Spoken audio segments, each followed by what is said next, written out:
বন্ধুরা, বাংলাদেশের ভারত বিরোধিতা বাংলাদেশের সবচেয়ে বড় মূর্খতা।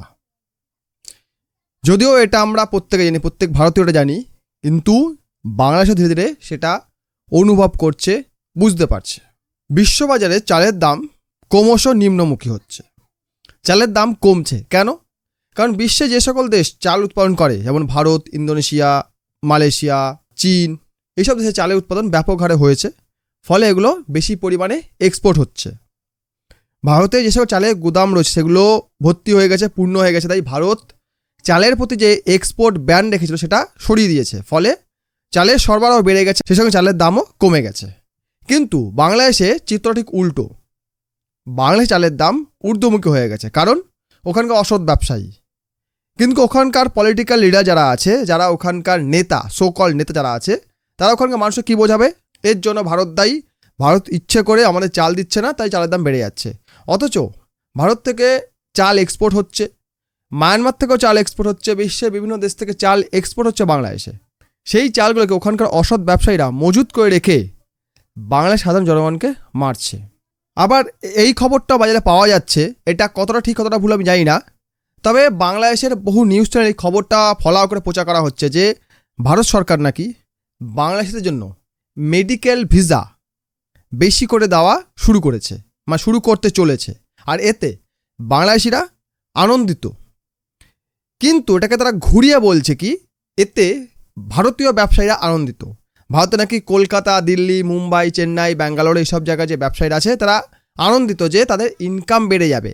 মানে মূর্খতা। চিন্তা করুন, বাংলাদেশ প্রতি বছর ভারতে খুব বেশি হলে 40 থেকে 50 মিলিয়ন ডলার ব্যবসা দিত। সেই টাকাটা ভারতীয় বাজারে না এলে নাকি ভারতীয় ডাক্তাররা, ভারতীয় ব্যবসায়ীরা মারা যাবে। তাই এই ভিসা চালু হওয়াতে, মানে পুনরায় চালু হওয়ার যে কথা হচ্ছে, এতে ভারতীয় ব্যবসায়ীরা আনন্দিত। আদতে কিন্তু উল্টো চিত্র। আদতে এতে বাংলাদেশিরা আনন্দিত, কারণ ভারতে যে সস্তায় চিকিৎসা তারা পেত সেটা তারা অন্য কোথাও পাচ্ছে না। 2 নম্বর, কোনো দেশ বাংলাদেশে ভিসা দিচ্ছে না। তারা মালয়েশিয়া যাবে, চায়নায় যাবে, কোথায় যাওয়ার কথা বলছিল, কেউ তাদেরকে পাত্তা দিচ্ছে না। আর এই কারণে তারা আনন্দিত। বাংলাদেশের ভারত বিরোধিতার আরও একটি ফল পাওয়া গেছে। বাংলাদেশ যখন বেশি বেশি করে ভারত বিরোধিতা করছিল, এতে ভারত সরকার বিরক্ত হয়ে বাংলাদেশে যে সকল প্রকল্পে ভারত বিনিয়োগ করার কথা ভাবছিল সেসব প্রকল্প থেকে হাত সরিয়ে নিয়েছে। বলছে ভাই এখানে দরকার নেই, চলো কেটে পড়ো। এতে সেই সকল প্রকল্পগুলো মুখ থুবড়ে পড়েছে। সেই সঙ্গে জাপান, কোরিয়া, যেসব দেশ এখানে ইনভেস্টমেন্টের কথা ভাবছিল তারাও সরে গেছে।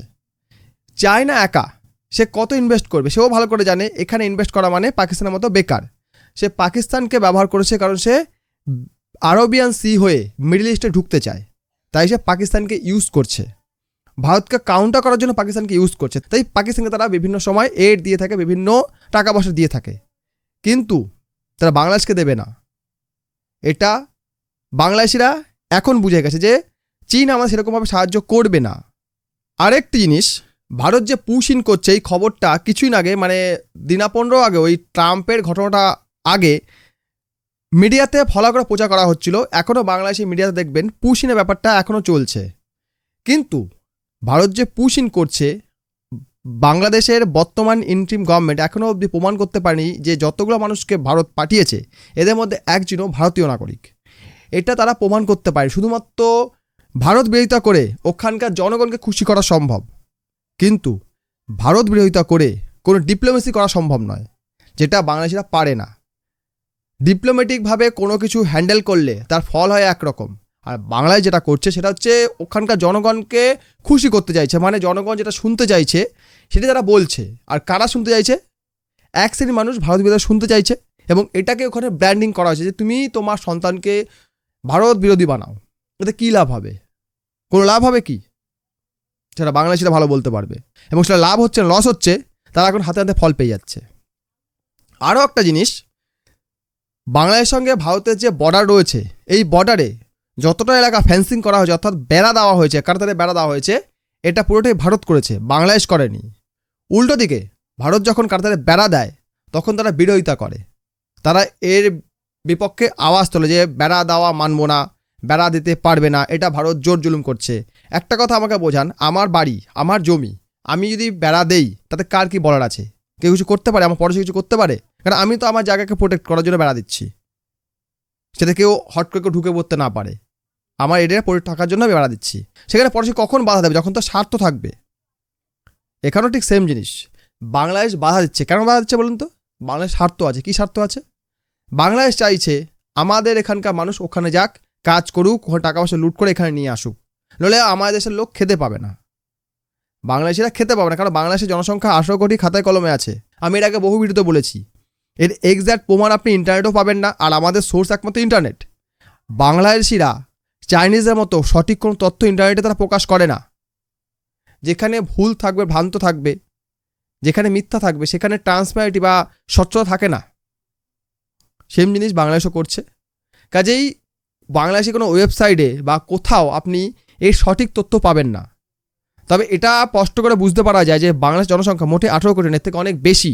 কারণ বাংলাদেশের যে এরিয়া রয়েছে, যদিও 18 কোটি জনসংখ্যার জন্য যথেষ্ট নয়, তবুও তাদের খাদ্যের যে চাহিদা রয়েছে তার থেকে একটা অনুমান করা যায় যে বাংলাদেশ জনসংখ্যা কমপক্ষে হলো এর ডবল, 40 কোটি কাছাকাছি হতে পারে। কেননা যে পরিমাণ শস্য বাংলাদেশে উৎপাদন হয় তার থেকে অনেক বেশি পরিমাণ শস্য তাদের ইম্পোর্ট করতে হয়, বাইরে থেকে কিনতে হয়। বিভিন্ন দেশে তারা ভিক্ষার মাধ্যমে নিয়ে আসতো। এর আগে আমেরিকা থেকে, রাশিয়া থেকে ভিক্ষার মাধ্যমে নিয়ে আসতো। কিন্তু বর্তমানে যা অবস্থা হয়েছে, এখন সকলে চোখ রাঙাচ্ছে, আর ভিক্ষা দিতে চাইছে না। একদিকে তোমরা বলছো আমরা উন্নত দেশের সঙ্গে কম্পিট করব, বিভিন্ন দেশে বিরোধিতা করছো, কখনো রাশিয়ার বিরোধিতা, কখনো আমেরিকার বিরোধিতা, কখনো আবার ভারতের বিরোধিতা, কখনো ইসরায়েলের বিরোধিতা। এই ধরনের ফটো তো আপনি নিশ্চয়ই দেখেছেন সোশ্যাল মিডিয়াতে, যে ইসরায়েলের পতাকা, ভারতের পতাকা, আমেরিকার পতাকা মারিয়ে চলে যাচ্ছে। এই জিনিসগুলো যে আন্তর্জাতিকভাবে কতটা নেগেটিভ ইম্প্যাক্ট হয় সেটা বাংলাদেশ হাড়ে হাড়ে টের পাচ্ছে। কারণ আমেরিকা যে গমটা বাংলাদেশকে ফ্রি দিত, হ্যাঁ ফ্রিতে গম তাদেরকে দিত, খেতে দিত, ধনী দেশ গরিবদের খেতে দিত, কিন্তু এখন বলছে কি এটা তো আমাদের কিনতে হবে, তা বেশি দাম দিয়ে কিনতে হবে। তো এই হচ্ছে বাংলাদেশের বর্তমান অবস্থা।